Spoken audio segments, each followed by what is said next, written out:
her?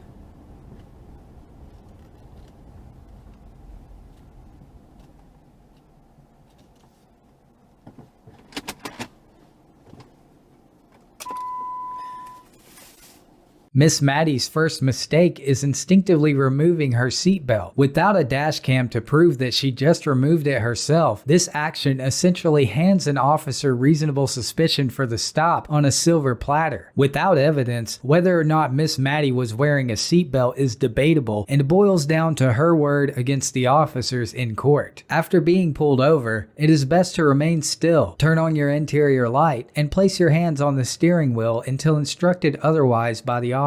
Do not do anything that will aid the officer's suspicions or further justify the stop. Miss Maddie acknowledges her mistake to the officer. I just took my seatbelt off as a habit. Yeah, I just took this off, just so you know. I wasn't driving without this habit. Huh? I said, hold up, wait a minute.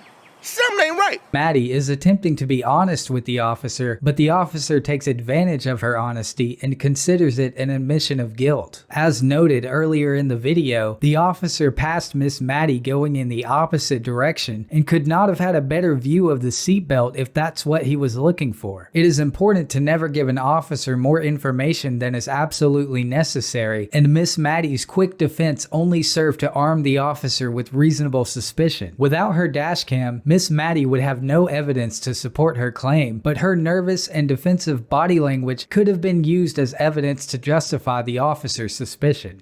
I swear to God, it's habit. Yeah.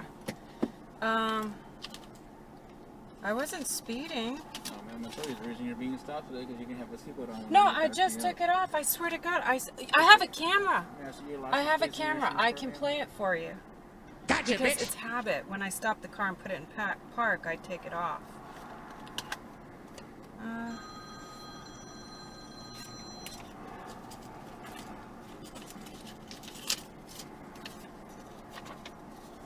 There you go. Thank you.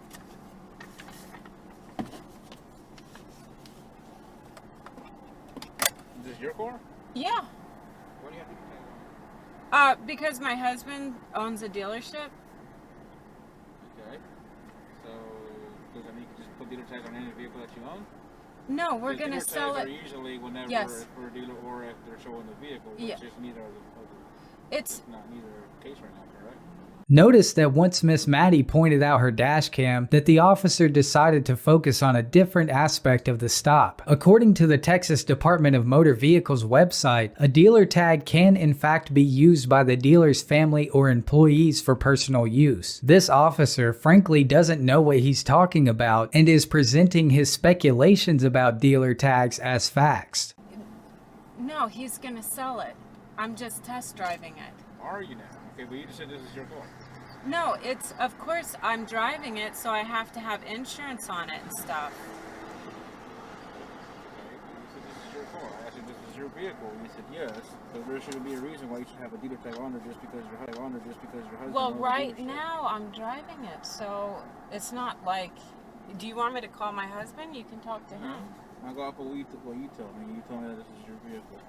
You still live on Country Place Road? Yeah. All right, Brad, back with you. Uh-huh. Gotcha, bitch.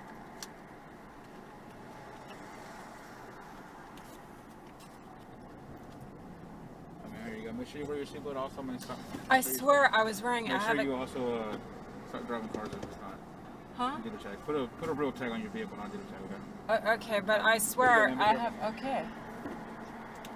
The officer left the scene without issuing Miss Maddie any citations. This interaction is a testament to the power of a dashcam because without it, this officer could have initiated a lengthy court battle based purely on inaccurate information and misinterpretation of the law.